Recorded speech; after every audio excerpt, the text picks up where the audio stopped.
Hey guys, I'm getting started on my next project. This time it will be a radio, in particular a Philco 3930 slant tabletop radio from 1939.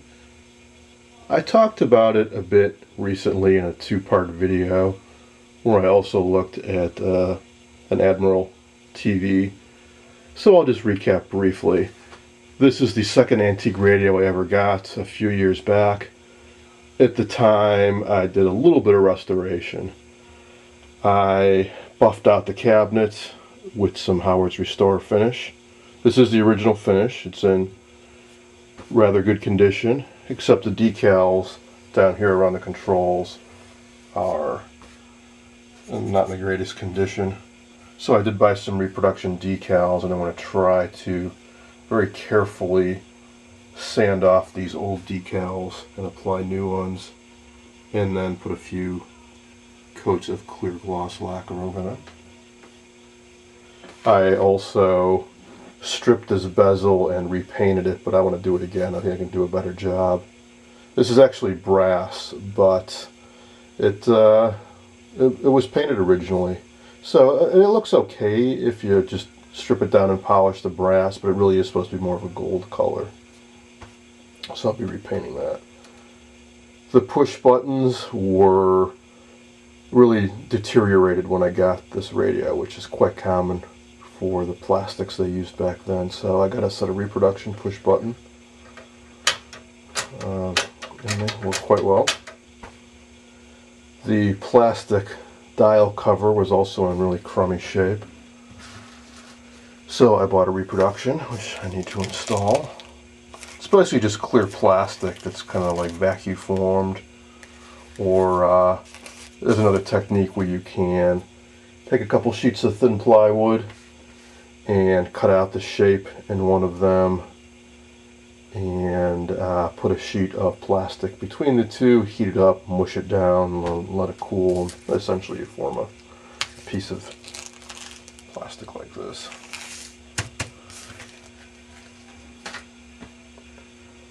As for the electronics, the radio more or less worked when I got it, but I did go ahead and do a brief recapping. I replaced, I don't know, about a third of the paper caps and a couple of electrolytics, but I want to do a more thorough job this time around.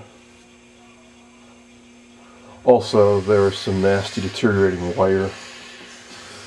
Philco, during this time period in the late 30s, used some rubber-coated wire. It's notorious for disintegrating.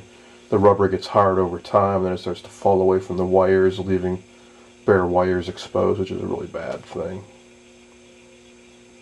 I'll pop out the chassis and give you a brief overview of what's going on.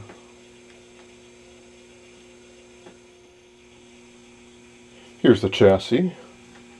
It sits on these corner rubber mounts. These are the original, I believe, and they're in pretty decent shape. You can get reproductions though, and they work quite well, but for the time being I think I'll just stick with these. It's still got some give. When they're really bottomed out, you can't do this. What I'm doing is I'm wiggling the chassis, and it's actually got some clearance. That's important because you want to isolate the chassis from the cabinet where the speaker's mounted to, because the cabinet will vibrate with the sound, and you don't want that getting into the chassis because it will cause this to vibrate and mess up the tuning potentially. Here is the speaker in very good condition. One nice thing about this radio is that they actually attach the speaker with a plug. A lot of Philco radios, especially the smaller radios, they would just hardwire them in, and while you're working on them you either have to keep dragging the speaker around with the chassis or unsolder the wires, which makes it a pain when you want to test it and you have to pull it in out of the cabinet. You have to keep unsoldering and resoldering those wires. Kind of an odd tube lineup. It's got some old type tubes like a 75 and a 78, but it's also got some more modern tubes like a type 6A8. All the electrolytics, as near as I can tell, were already replaced at some point, which is probably why it kind of worked before I did any recapping. Like, this is an Illinois condenser company, and I'm not quite sure. I think this is oh, same brand, Illinois condenser company. Certainly old repairs, but nowhere near as old as 39. Power transformer is quite small, but it's got enough oomph to power the radio.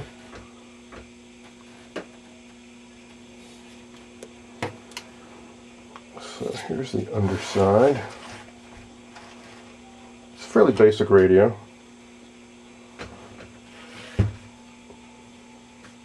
Other than the presets. If these presets weren't here, it'd be a really, really simple radio project.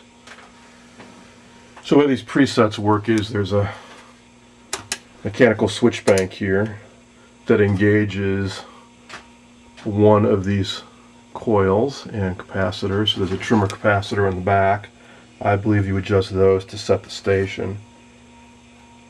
You might have to also tweak the tuning slugs. I'm not sure about that.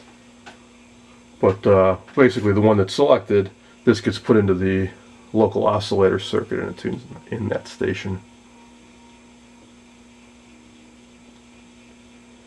So here's where I did a bit of recapping. A new yellow guy in here, here, and down here.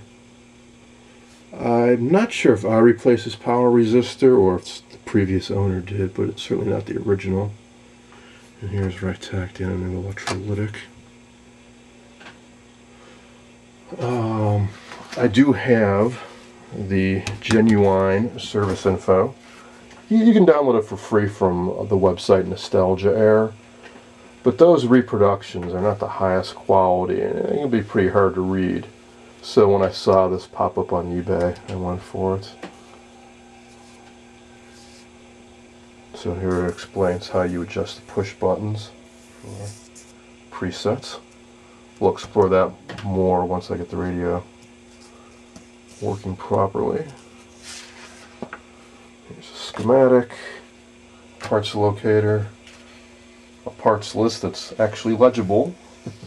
Quite often the reproductions, it's very hard, especially to read the part numbers here. And oh, it's got the alignment instructions. Great. Some of these parts I do not have on hand, so I placed an order a few days ago. They should be here a little bit later in the week.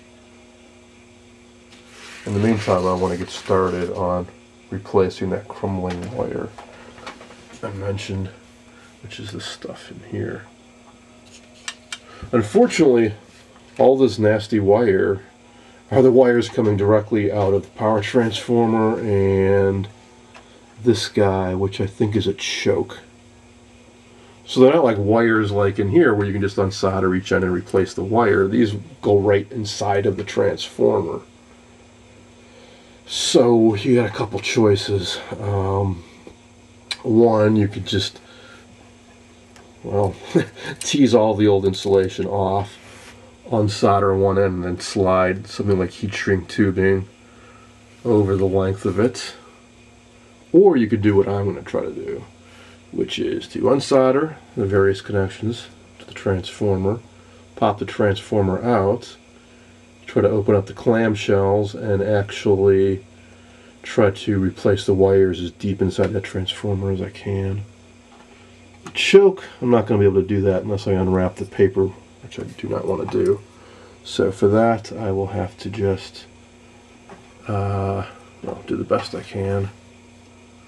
I probably will do the heat shrink tubing method on this guy.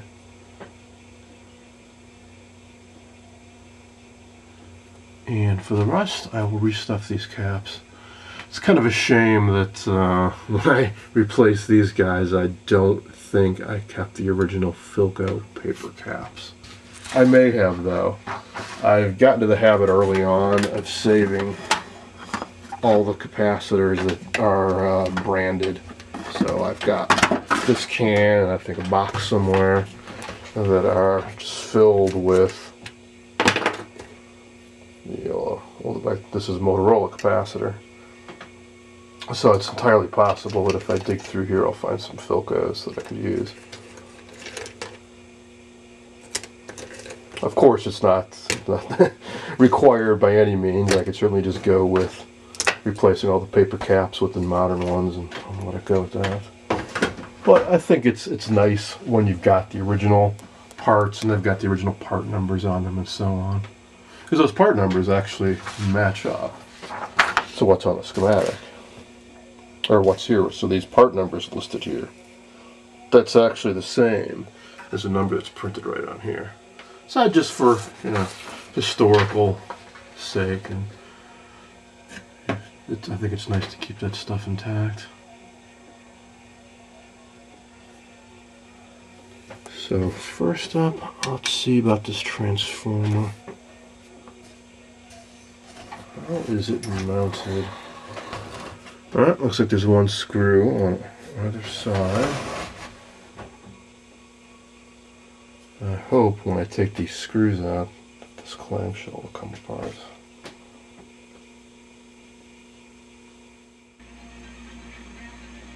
I took some reference photos and made notes of which wire went where. And I unsoldered all the transformer connections, loosened up these two screws, and got it out. And you can see what a real mess this thing is. All the insulation is falling off. Now, I can already tell that this back side is loose. So, let's see. Alright, so that side's off. Now, how about the other side? Somebody had put some wax on here. Either that or it leaked out from the inside of the transformer, which is probably what saved this thing from shorting out, or these wires from shorting together. But now I actually want to get that out.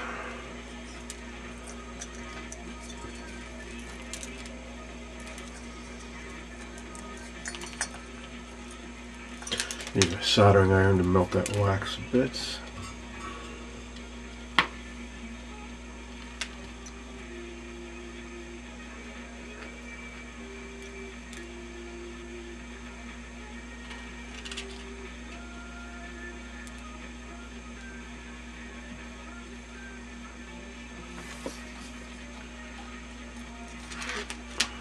Almost.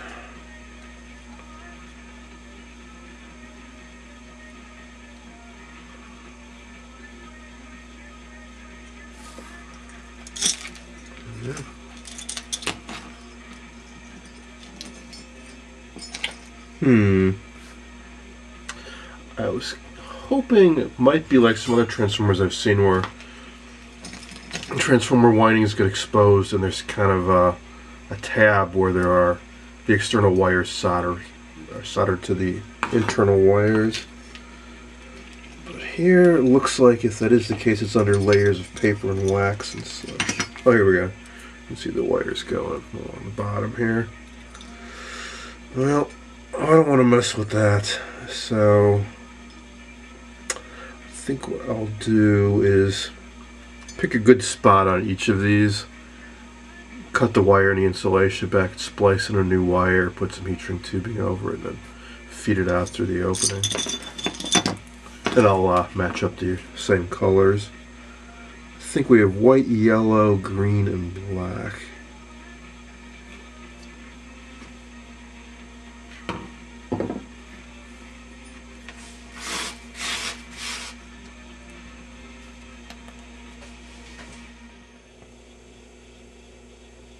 I just finished potting up the transformer. I used this industrial grade wax that I got from a member of the Antique Radio Forum. There was a discussion topic a couple years ago about what's the best type of wax to use on a flyback transformer. And somebody tracked down an industrial supplier, and he bought whatever the minimum was, I don't know what it was, 20 pounds or something like that. He broke it up into chunks, and I was able to purchase one of them.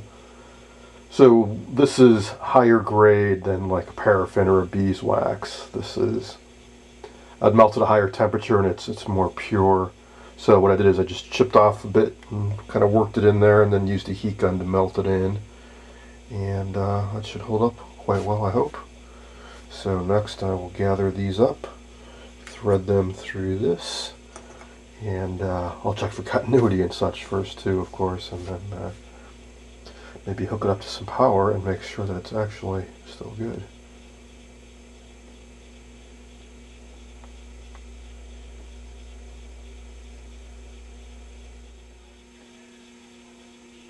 I wired up the transformer for a simple test. I put a dummy load on the filament winding, and I got my meter on the high voltage winding, and I got the primary wired up to my variac. So I'm going to turn it on right now, and getting about 600 volts right across the two outer windings. So when you factor in the center tap, it'd be about 300 volts on either side. That's those windings down there, the brown, the green, the brown. And if I check this guy, this should be in the neighborhood of 6.5 volts or so. Alright, we're a little high at about 7 volts, but then again, I don't have a full load on this. But I think the transformer's fine. When you put a full load, what I mean by that is that there would actually be a load on this higher voltage winding, and more of a filament load than I've got simulated by this power resistor, which will drag all the voltages down a bit.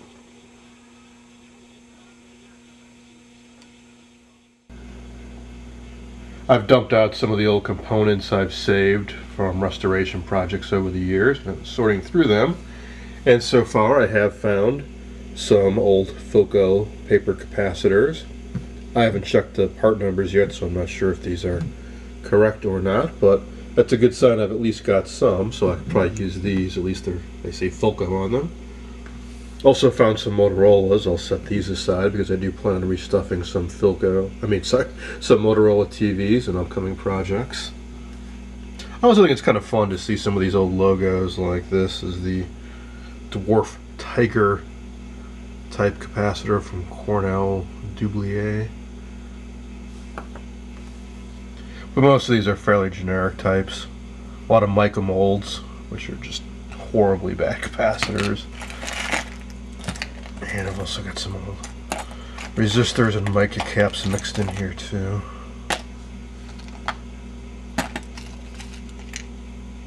I've also got some of these bumblebee caps. One thing I've never seen is anybody restuff these. Well, these you can't. I mean, they're like plastic. They just shatter if you try to break them open. But I figure there's probably some technique to replicate these, because I know some guys really like to restuff all the caps. So how do you go about restuffing these?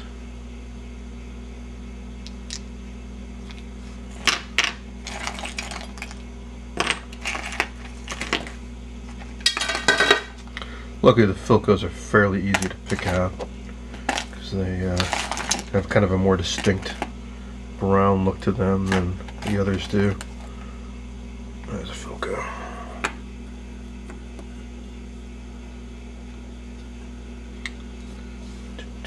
So I'll keep poking around and see what I can find. There's a Grinnell. That must be from when I redid my Grinnell radio.